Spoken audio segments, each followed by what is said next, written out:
Hey everyone, welcome to my channel. My name's Emma and I'm going to teach you about watercolor basics.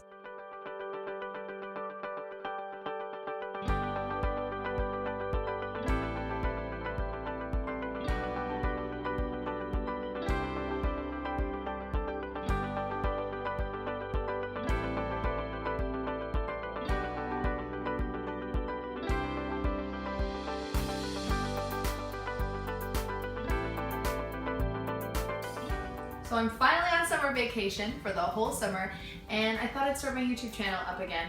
So if there's anything you'd like to see me do or cover or questions you have, let me know in the comments below and I will try my best to get on them. So for now, let's get started. Okay guys, to start off, I'm just going to talk a little bit about what you will actually need to use watercolors. So first, you're going to need watercolor paint.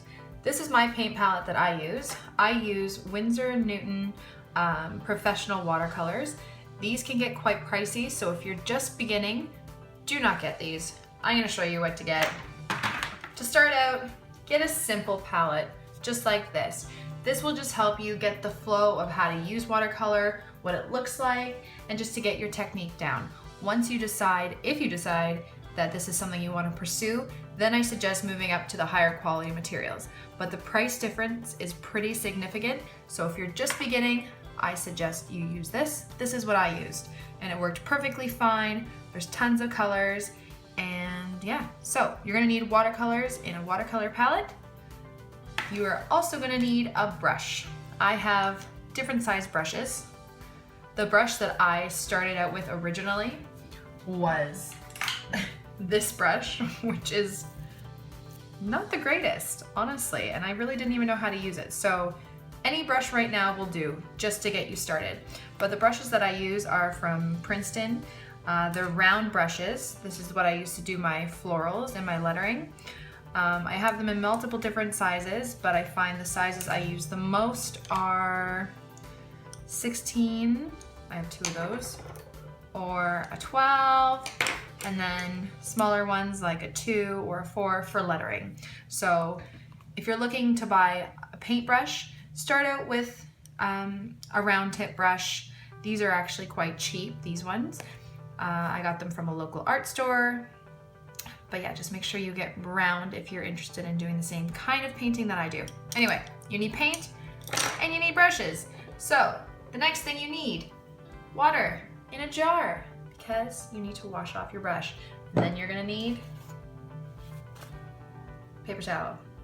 That's what you're gonna need. Okay, and last but not least, watercolor paper. This is the kind of paper I'm using today. I've used multiple different kinds. I am gonna go through another video of different materials and qualities, so I'm not gonna get into it right now, but just get yourself some watercolor paints, watercolor paper, water, paintbrush, and a paper towel, and that's what you need to start. So let's begin.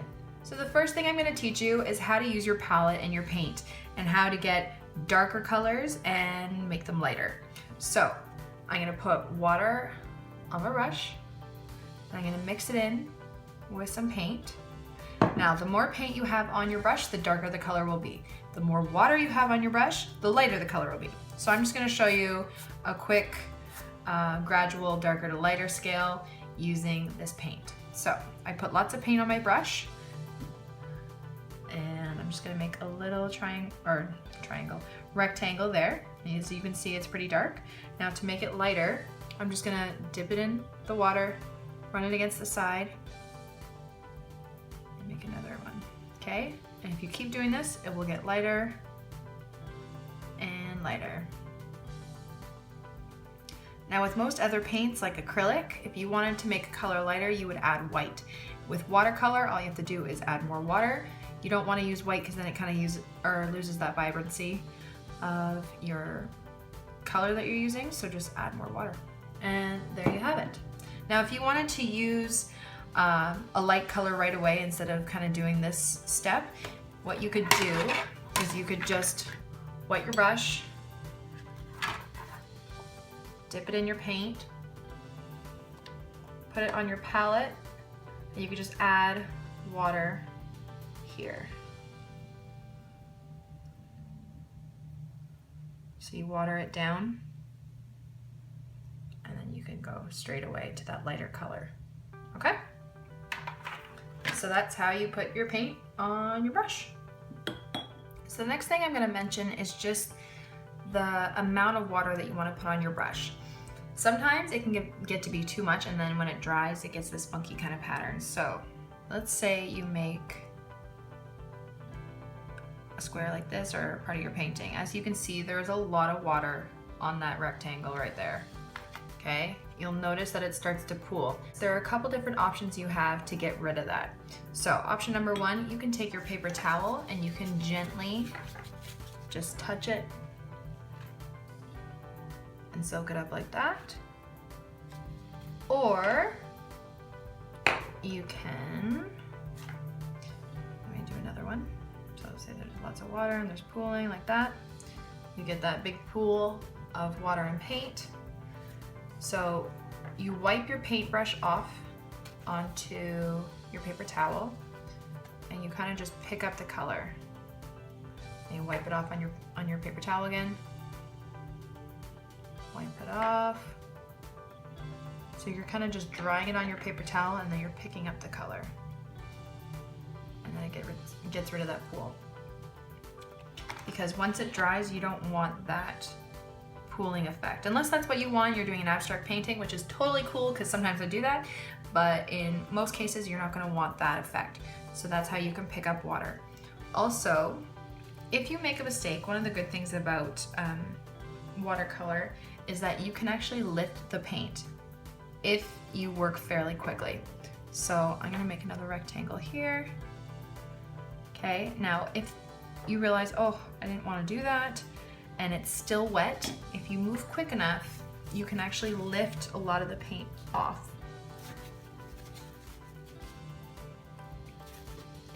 And it will remove most of the paint for you. Now it has to be wet for you to do that, and you have to move fairly quickly. If it's already dry, like let's say this one, you can't lift too much of it off. You're not going to be able to get as much of it off as if it were wetter. Okay, but you can lift some. So that's lifting paint off your paper if you make a mistake, and you can go over with a different color and whatnot. Okay, so the second thing I'm going to teach you is how to blend two colors together. So I'm going to start off the same kind of way by just putting a color down on the paper.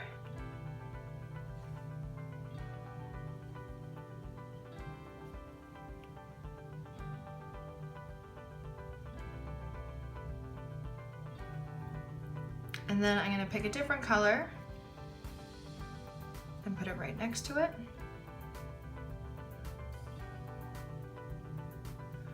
And if you slightly just kind of touch them together, you can blend the colors together to make a new color.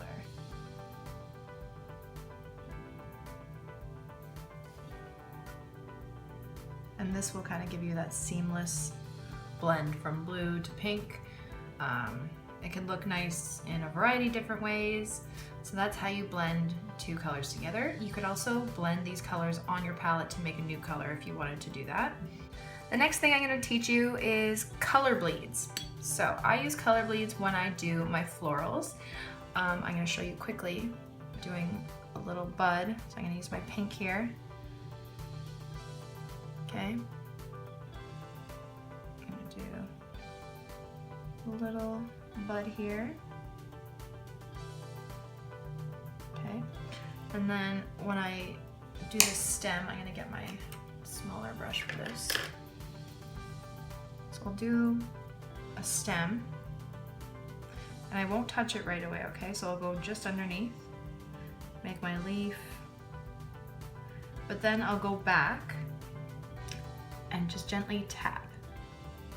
So the green bleeds into the pink, and it kind of gives that little effect that the stem is going into the flower, which I really like. So you can do these color bleeds in many different pictures. I like them for my florals. Now what you don't want to do is you don't want to blend the colors like how we did with, oh my god, somebody saw it. You don't want to blend the colors like how you did here, because pink and green, that's gonna make brown.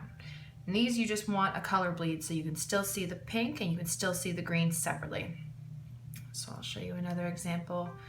I'm gonna get a bit of blue. And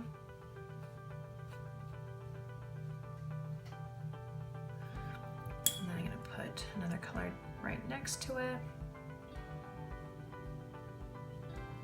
I'm gonna gently just tap.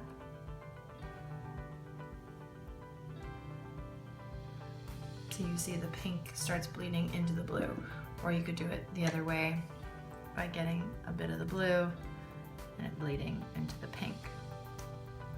Basically, a bleed is when you see both of those separate colors kind of going into each other, while a blend is when you have that seamless, I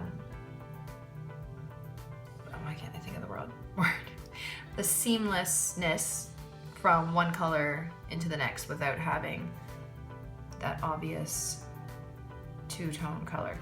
I don't know if that even makes sense, what I just said. But yeah, color bleed and blending are different things. So that's pretty much the basics of how you do certain things with watercolors. I went over making colors darker to light, blending, color bleeds. Blotting is when you pick up the paint if you've made a mistake.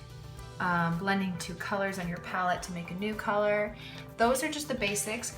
Honestly, it's so much fun to just kind of play around with these things, blending colors, you know, just get the feel of how to use watercolor.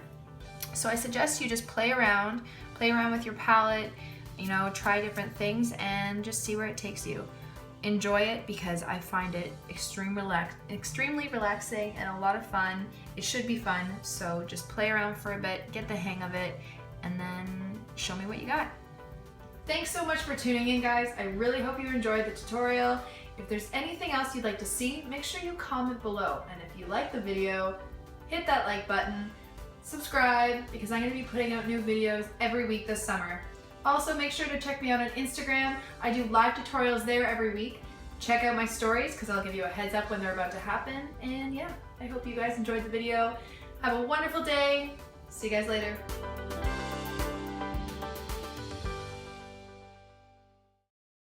I will follow her on Instagram and YouTube, because she is so ridiculous and super awkward on camera, and I love it.